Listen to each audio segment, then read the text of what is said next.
Hi everyone. We've been asked on a few occasions in various correspondence throughout our social media on the installation of a vinyl sheet floor wet room gully. So I made this up just to basically show you as simply as possible how this is achieved.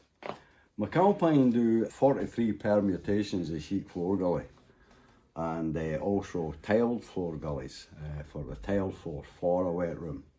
And we're often asked how the actual vinyl sheet is brought into the gully itself.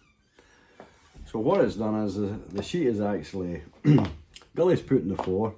This here is a 75mm seal.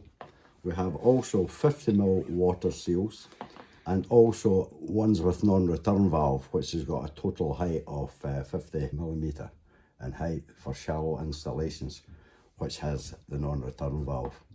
Now these gullies are all top access. The things you've got to watch out when you're putting these gullies in is actually very important, as the sheet floor is actually done completely without any splits or anything in the corners or the sides. This is where the integrity of the whole job can be let down if this is not completed properly. You will see the gully vinyl has been brought down the 45-degree slope. Now, I would strongly suggest is that when this is not put down with any slits, i.e. in the vinyl, so it actually goes into this 45-degree slope, it's put down with a heat gun actually on that. Now, underneath this, you would use either a Maxseal sealant on that edge, and the reason being is that if this gully chokes, if this wasn't sealed underneath, you would get capillary action, would travel back, and dampness and water would seep under the sheet of the floor. So always make sure when this comes down the 45-degree slope, it is sealed underneath to stop that. The gullies are all top access. You have got your dip tube, which goes into the bottom. This causes the trap. You have got your dip tube top section along with your dome. Now this here goes directly right into the vinyl. This is the clamping ring.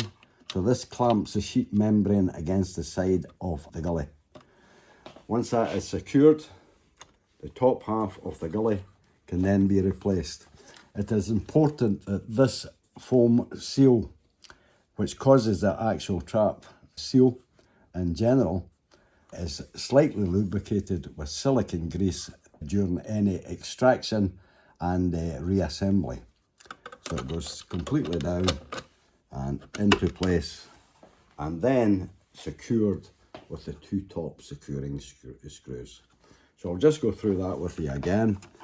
The top comes off, the dip tube and section goes out, and you can see with this foam that makes the seal on the top of the gully, making it sound from odours entering the habitable space of the WC area where this is being installed, and it's as simple as that.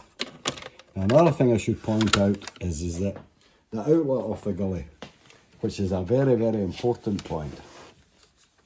This gully outlet should have a gradient fall of no less than 18mm per metre